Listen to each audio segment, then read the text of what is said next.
I think the funniest thing that my dad has always said to me is, honey, let's stop buying horses and bits and let's just buy a horse that goes with one of the bits you have in your pile.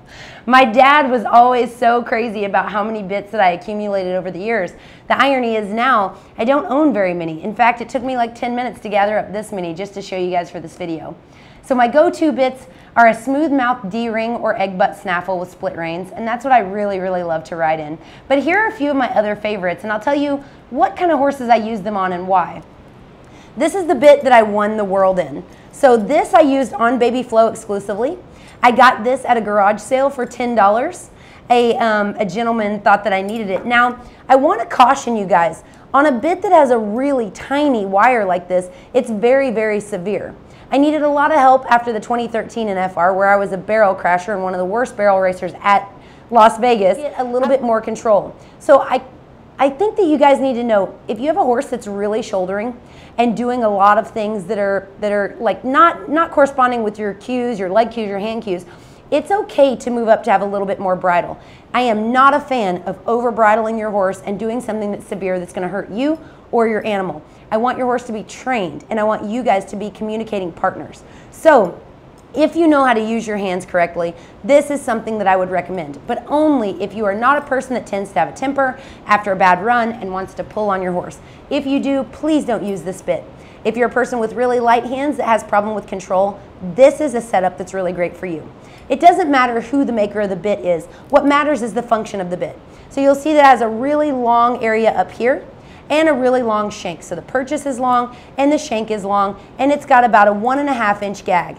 The more gag, the more delay in time from the cue to the reaction. So make sure if you need more reaction, for me, I need a little bit less, but a direct contact bit, so a stationary mouthpiece with no gag, would have been too much for Baby Flo and causes her to shake her head.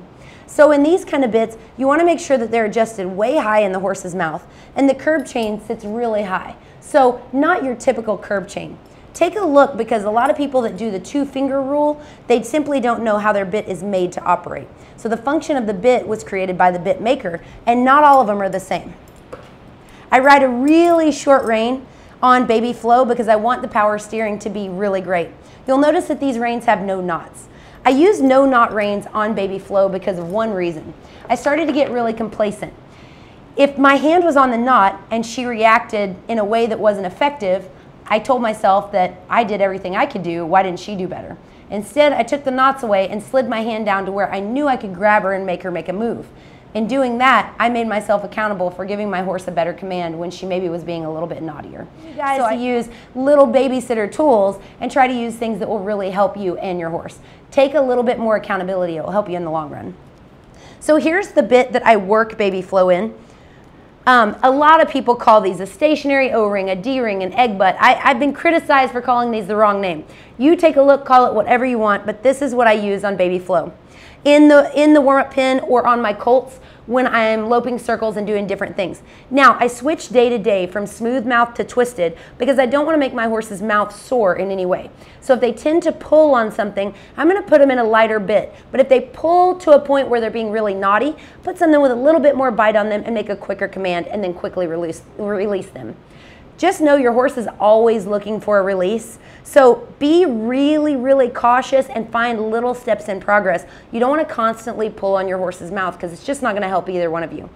You'll notice that I have what I call a bow chain. This is just a leather strap so that as I do exercises and flexion, pull this all the way through my horse's mouth by accident. Got a little bitty, a lot of people call it a slobber strap. It has no function other than to not let this bit slip through the horse's mouth. I don't adjust this bit way high in the horse's mouth. I keep it not even 2 wrinkles, so just really soft and supple. I wanted to go through some bits that are often used that maybe I don't compete in, but you might have in your barn. This is one that I love. I've got split reins on it.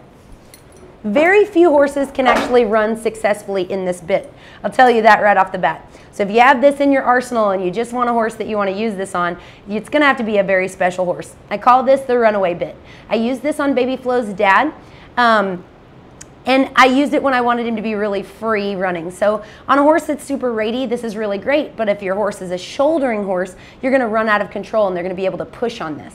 So on the market, this is called a Loomis gag, and the top can be all sorts of different material. This one happens to be rawhide, double gag. I've got a gag on the side and a gag up this side. So this is a really unique bit, and it's going to give you a lot of lateral flexion. So if you're working on drills with a lot of bend and a lot of shoulder movement, this is going to help you. If you need breaks, this is not the bit for you. I love to use this with split reins. I never use this with a martingale or draw reins because it adds another element of this draw. So a lot of times people call this a draw gag. Using this with a martingale or any kind of draw reins is just going to make all these different levels of gags that is not going to be effective for you to actually get your horse and get his attention and flexion. So that was a draw gag, and something I would transition to is something like this. So it's got a shorter purchase but a longer gag. Not quite a gag that goes all the way up the head stall like you saw before, but this gag can come in several different mouthpieces. This one is by Cactus Saddlery and is a barn favorite. This is what Jenna runs Taz in, what I run Spot in, and we use something similar on Knick-Knack and Neffy. So this can be a chain, it can be a solid mouthpiece, it can be a broken smooth mouthpiece or a broken twisted mouthpiece. There's even a 3-piece mouthpiece. So the options are endless, just find what you like. I caution you when you use this bit to adjust it correctly, just like everything else. So when I put this bit on, I like to see it just normal. But if this gag is hanging down, you can pull all the way back before you get a reaction. You want to make sure that this portion is what you're looking at for your 2 wrinkles when you put it on your horse. Sometimes you have to take the head stall apart, put it on your horse, and readjust before this looks correct. Also, you'll notice that this is a lot higher than your typical curb chain. So if this were on like a working cow horse bit or something like that, the curb chain would be way lower. You may need a shorter curb strap. Now I'm using a chain curb on this one only because it was what was on it in the barn. I prefer something that's a little bit more mild. So even just a piece of rope could go right here. It all depends on the horse. Don't like to go any more severe than just your average chain. And I don't like it to be over tight. Again, we want the horse to be comfortable, and this should never be a part of punishment. So this is a Jim Warner hackamore. This is a hackamore with a swivel shank. I really love this hackamore. Unfortunately, I see more people using these than actually need to. This one has a chain underneath but is covered in rubber, so you can't feel any kind of harshness here. Just makes for a little bit stouter of a nose piece. You can use this in rope, and they even have it in steel. I don't use the steel one. I rarely use this one. In fact, you can see the curb chain is not even on it. So I haven't used this lately.